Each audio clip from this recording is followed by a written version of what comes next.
Morgan, and today I will be reading Chapter 2 of A Bachelor Husband by Ruby M. Ayres. Chapter 2. All men kill the thing they love. By all let this be heard. The coward does it with a kiss. There followed a terribly dull week, during which Marie hardly went out. Miss Chester believed in 7 days' unbroken mourning, and she kept the girl to it rigorously. Christopher came and went. He seemed very busy, and was constantly shut up in the library with men whom Miss Chester said were lawyers. "There are a great many things to settle, you know," she told Marie. "Your father had large properties and much money to leave." Marie said, "Oh, had he?" and lost interest. As yet money had not much significance for her, but she watched the closed library door with anxious eyes. Would it never open? It was quite late that evening before she saw Chris again, and then he came into the drawing-room, where she was trying to read and trying not to listen for his step, and, crossing to where she sat, stood looking down at her. It was getting dark. The June evening was drawing to a close, and she could not see his face very distinctly, though she felt in some curious way that there was a different note in his voice when he spoke to her. "How old are you, Marie?" She looked up amazed. Surely he ought to know her age when they had grown up together, but she answered at once. "I was 18 last May." "And a kid for your age, too," he said abruptly. She closed her book, a faint sense of hurt dignity in her heart. "I knew a girl who was married at 18, she said. Christopher laughed. "I can't imagine you married all the same," he said. "Why not?" "I don't see why not," she objected offendedly. He stood for a moment looking down at her. She could feel his eyes upon her. Then he said, irrelevantly, it seemed, "After all, we've known each other most of our lives, haven't we?" "Yes." She was mystified. She could not understand him. And got on well, eh?" he pursued. She smiled ever so faintly. "Oh, yes," she said, with heartfelt fervor. Chris laughed. "Well, I'll take you for a ride in the car tomorrow if you like," he said casually. Marie could not have explained why, but she felt sure that this was not what he had originally intended to say to her. But she answered at once, "Yes, I should love it." It was the first ride of many, the first of many blissful days that followed, for Christopher no longer went out and about with his friends. He stayed at home with Marie and Miss Chester.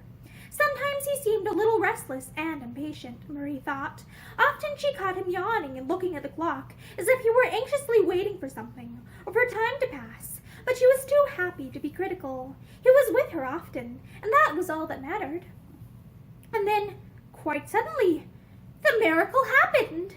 It was one Sunday evening, a golden Sunday in June, when London seemed sun-baked and breathless, and one instinctively longed for the sea or the country. Miss Chester had had friends to tea, but they had gone now, and Chris was prowling round the drawing-room with its heavy, old-fashioned furniture, hands in pockets, as if he did not know what to do with himself. Half a dozen times he looked at Marie. Half a dozen times he took a step towards the door and came back again. There was an oddly nervous expression in his blue eyes, and his careless lips no longer smiled. Miss Chester had been very silent, too, since the visitors left, and presently, with a little murmured excuse, she gathered up her work and went out of the room. Chris swallowed hard and ran a finger round his collar, as if he suddenly found it too tight, and his voice sounded all strangled and jerky, when suddenly he said, "Put on your hat and come out, Marie Celeste. I can't breathe. It's stifling indoors."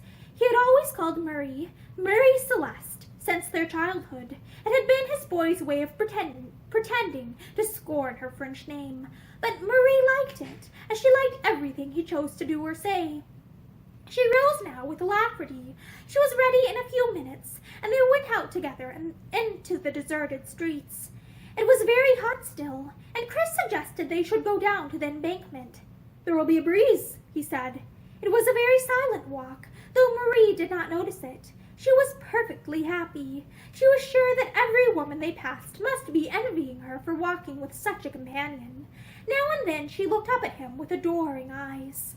They walked along the embankment and away from it towards Westminster Abbey. There was a service going on inside, and through the open doors they could hear the wonderful strains of the organ. Mary stopped to listen. She loved music, and Chris stopped too, though he fidgeted restlessly and drew patterns with his stick on the dusty path at his feet. When they walked on again, he said abruptly, "We've got on very well since you came home. Marie Celeste?"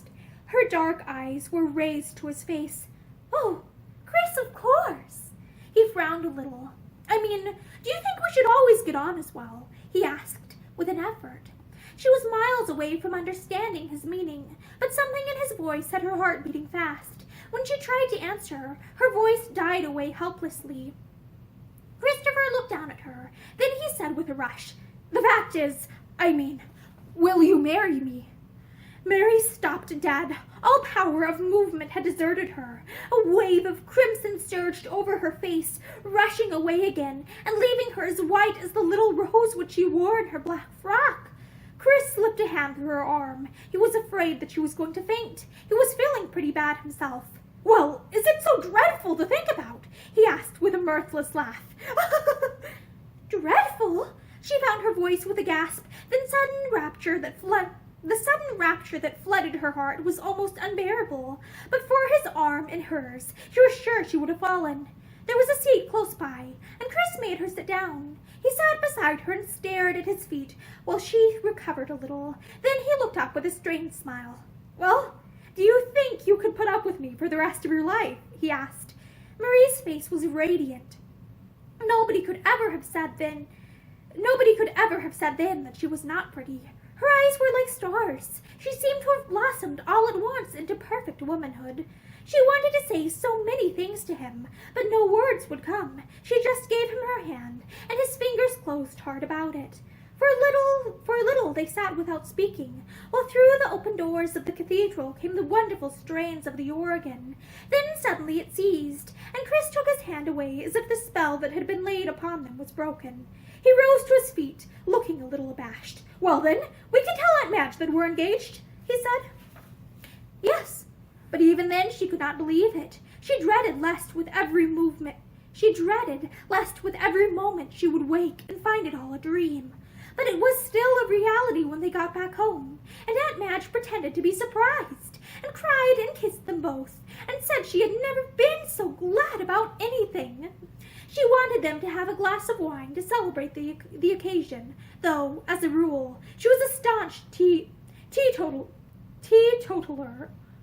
But Chris said no, he could not stay. He had an appointment. He went off in a great hurry, hardly saying good night, and promising to be round early in the morning. At the doorway he stopped and looked back at the two women. You must have a ring, Marie Celeste," he said. I'll tell him to send some round." He was gone. It was a strange wooing altogether, but to Marie there was nothing amiss. She was in the seventh heaven of happiness. When she went to bed, she looked out at the starry sky and wished she were clever enough to write a poem about this most wonderful of nights. She saw nothing wrong with the days that followed either. To be awkwardly kissed by Chris, even on the cheek, was a delirious happiness. To wear his ring, joy unspeakable. To be out and about with him, all that she asked of life.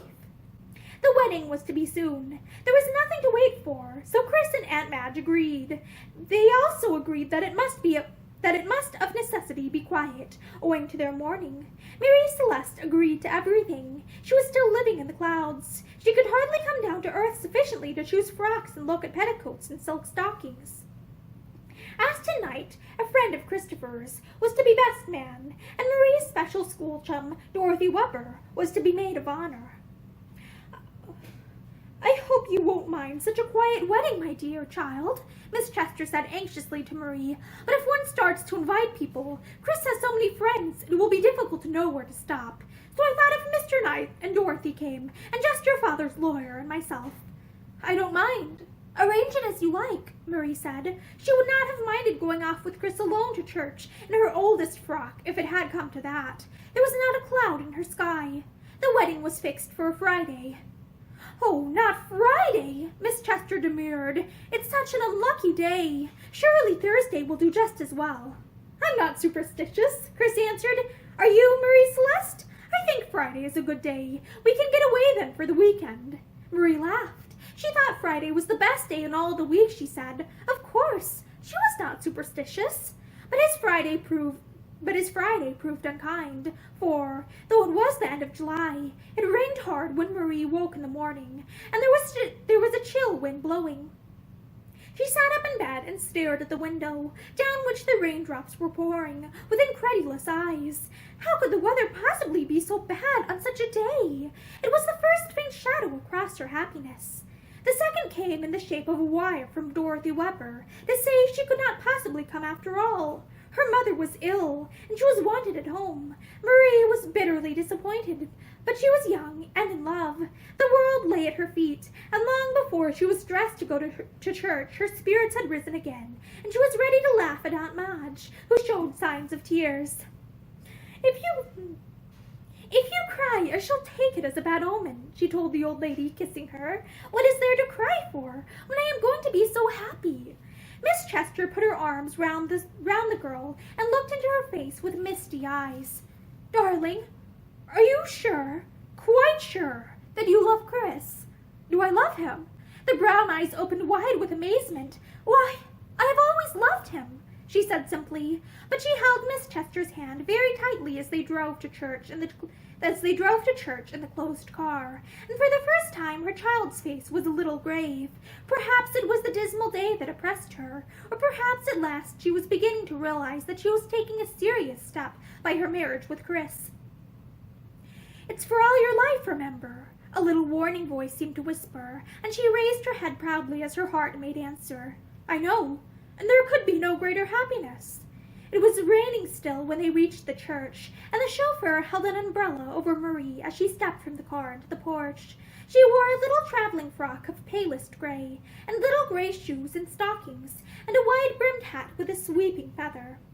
Though she had never felt more grown up in her life, she had never looked such a child, and for a moment a queer pang touched the heart of young Lawless as he turned at the chance. Though she had never felt more grown up in her life, she had never looked such a child, and for a moment a queer pang touched the heart of young Lawless as he turned at the chancel steps and looked at her as she came up the aisle with Miss Chester. But Marie's face was quite happy beneath the wide-brimmed hat, and her brown eyes met his with such complete love and trust that for a moment he wavered, and the color rushed to his cheeks. But the parson was already there, and the service had begun, and in less than 10 minutes little Marie Celeste was the wife of the man she had adored all her life, and was signing her maiden name for the last time with a trembling hand. And then they were driving away together in the car, to which Aston Knight, with a sentimental remembrance of other weddings, had tied an old shoe, and it flopped and tangled dejectedly in the mud and rain behind as the car sped homewards. And Christopher looked at his wife and said, Well, we couldn't have had a worse day, could we? Marie smiled. What does it matter about the weather? Christopher thought it mattered the deuce of a lot, but then he was a man, and a man, even a bridegroom, never sees things through the same rose-colored glasses as a woman. It was such a little way from the church to the house that there was no time to say much more, and then they were home, and Miss Chester, who had followed hard on their heels in another car, was crying over Marie and kissing her again, and Marie woke to the fact that she was really a married woman. There was a sumptuous lunch, to which nobody but Aston Knight and the lawyer did justice, and then Marie went upstairs and changed her frock, because it was still pouring with rain, and wrapped her small self into a warm coat, and there were many kisses and goodbyes, and at last it was all over, and she and Chris were speeding away together. Perhaps it is sometimes a merciful dispensation of Providence that the eyes of love are blind, for Marie never saw the strained look on Christopher's face, or the way in which his eyes avoided hers. She never thought it odd when in the train he provided her with a heap of magazines and the largest box of chocolates she had ever seen in her life, and unfolded a newspaper for his own amusement. She ate a chocolate and looked at him with shy adoration. He was her husband. She was to live with him for the rest of her life. There would be no more partings, no more dreary months and weeks during which she would never see him. He was her very own, forever. He seemed conscious of her gaze, for he looked up. Tired? He asked. No. Hungry then? You ate no lunch. Oh, I did. I had ever such a lot. Well, have a good dinner tonight, and some champagne, he said. Yes. Marie had never tasted champagne until her wedding lunch today, and she did not like it, but to please Chris she would have drunk a whole bottleful uncomplainingly. For their honeymoon they were going to a seaside town on the east coast. Wouldn't it be nicer in Devonshire, or at the lakes, Chris? Miss Chester had asked timidly, but Chris had answered, Good Lord, no, there's nothing to do there. We must go somewhere lively. So he had chosen the liveliest town on the east coast, and the liveliest hotel in the town, a hotel at which he had stayed many times before, as was well known. He was the kind of man who knew scores of people wherever he went, and in his heart he was hoping that he would meet scores of them now. He gave an unconscious sigh of relief when, later, he saw Marie carried up to her room in the lift in the company of an attentive chambermaid who knew that they were newly married. He went off to the buffet and ordered himself the strongest brandy he could get, while upstairs Marie was looking out her prettiest dinner frock and trembling with excitement at the thought of this new life into which she had so suddenly been plunged. She was just ready when Chris came knocking at her door. He had changed into evening clothes and was very immaculate altogether. Ready? He asked. His blue eyes wandered over her dainty person. You look like a fairy, he said. Do I? She smiled happily. Do you like my frock? She turned and twisted for his admiration. Chris said it was topping. They went downstairs together, the best of friends. I met some fellows just now that I know, he said, as they sat down to table. I'll introduce you later. They're stopping here. She flushed sensitively. Did they know you were married? She asked. I told them. Were they very surprised? Well, they were, rather, he admitted and frowned, recalling the very downright criticism which he had received from at least one of them. At dinner, Marie obediently drank one glass of champagne and got a headache. She was rather glad to be left to herself for a little afterwards in the coolness of the lounge outside, while Chris went in search of his friends. She chose a chair that was not prominent and sat down with closed eyes. She had never stayed in a hotel before, and the noise and bustle of it all rather confused her. She was wondering how she would ever find her way through all the corridors to her room again when she caught the mention of her husband's name. It was spoken in a man's voice, and spoken with a little laugh that sounded rather contemptuous, she thought. She sat up instantly, headache forgotten. Probably this was one of the friends of whom Chris had spoken to her before dinner. She leaned a little forward, trying to see the speaker, but a group of ornamental palms and flowers successfully obscured him. The man, whoever he was talking to another, for presently Marie heard a laugh and a second voice say, Chris Lawless! Oh, yes, I know him. Is he really married? Yes, married a girl he's known all his life. Quite a child, so they say. How romantic. Romantic. The man echoed the word rather cynically. There's not much romance in it from all accounts. Just a business arrangement, I should call it. Marie sat quite still. She was not conscious of listening, but there seemed no other sound in all the world than this man's rather hard voice as he went on. Lawless was old Chester's adopted son, you know, and the girl was Chester's daughter. There was a stack of money to leave, it seems, and when the old man died, he left it in his will that they were to have half each on the condition they married. But if they didn't, the whole lot went to the girl. Well, you know what Lawless is. He wasn't going to let a good thing like that escape him, you bet. So he just made up to the girl and married her. They're down here on their honeymoon. You mean he's not keen on the girl? Of course he's not. He's not the sort. Never cared for women. Have you ever heard of him being mixed up with one? I never have. Of course, I don't know what the girl's like. I'm rather curious to meet her, I admit. But from what I know of Chris and his way of living, I'm dashed sorry for her. She'll find she's married a bachelor husband, and no mistake. Marie sat perfectly still, her eyes fixed on her white slippers as if she saw them now for the first time, her hands loosely clasped in her lap, her new wedding ring shining in the light above her head.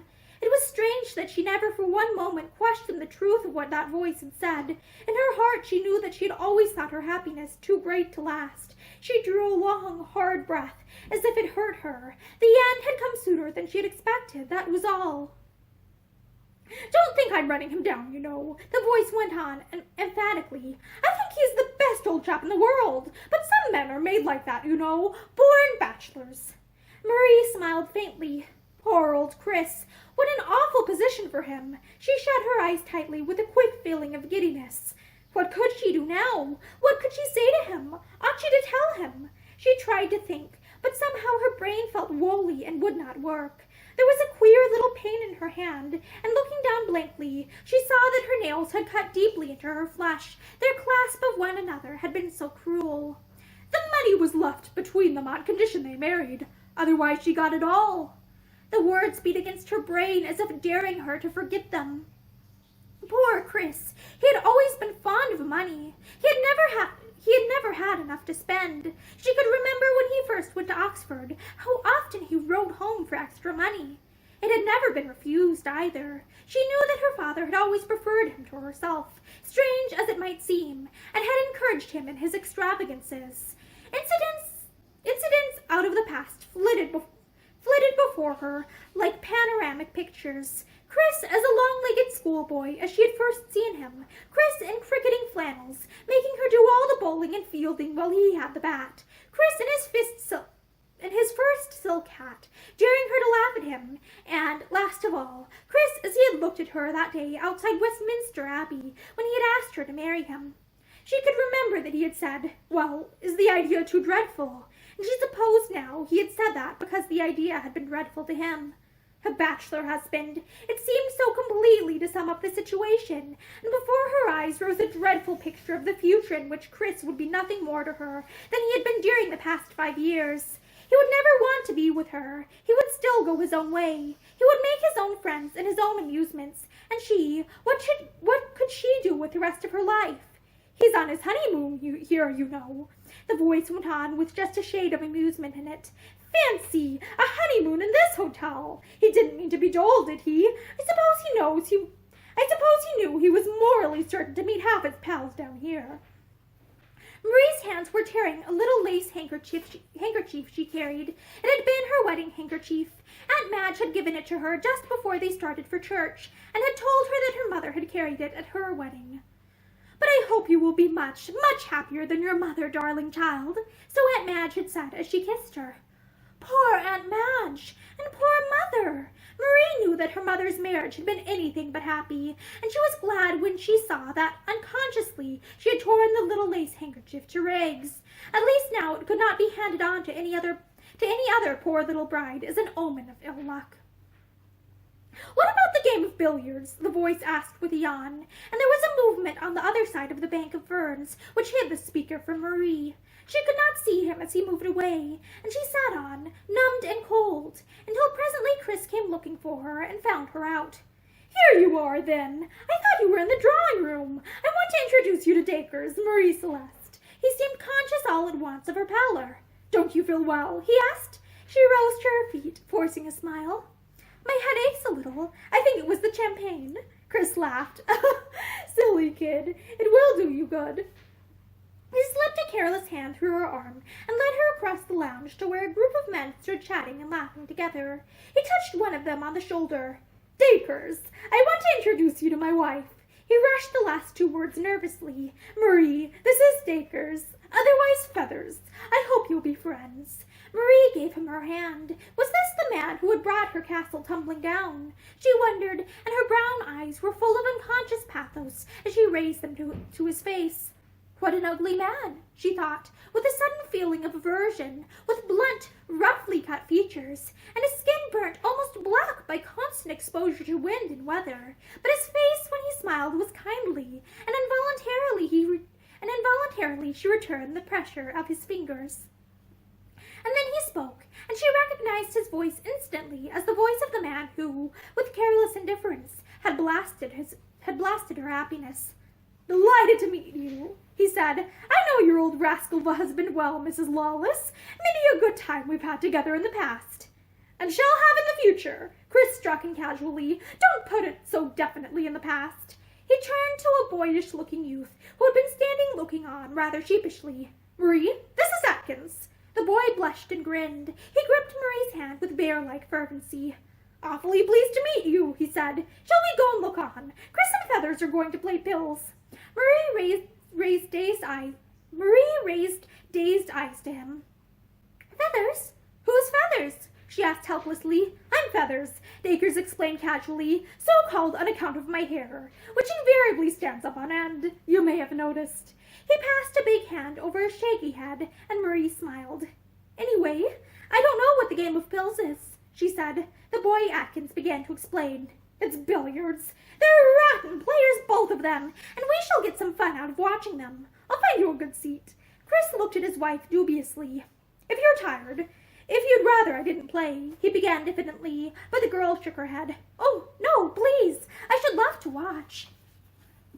Whatever he had done, she never for one moment lost sight of the fact that she loved him, that he was everything in the world to her, and though as yet she could not realize the full enormity of what she had just discovered, her one dread was lest she should still further alienate him.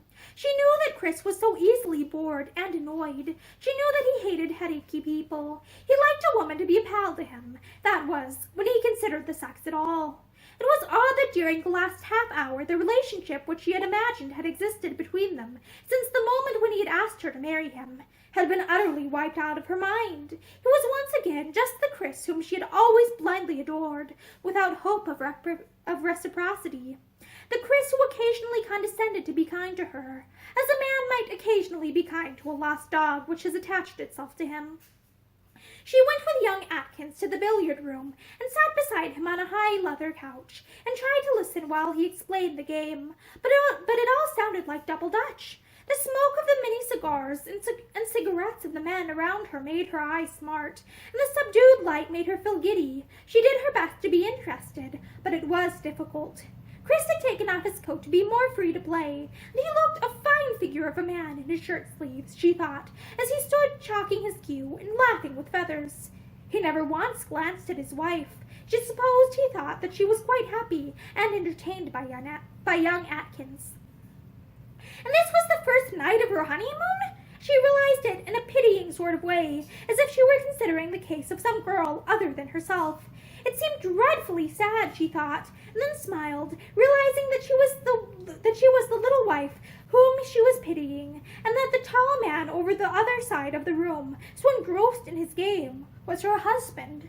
What other wife in the world had spent the first evening of her married life watching a game of billiards, she wondered, and a little helpless laugh escaped her. Young Atkins looked down quickly. I beg your pardon. What did you say? Nothing.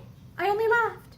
She bit her lip to prevent the laugh from coming again. How stupid she was, because nothing amusing had happened. Only once Chris came to her.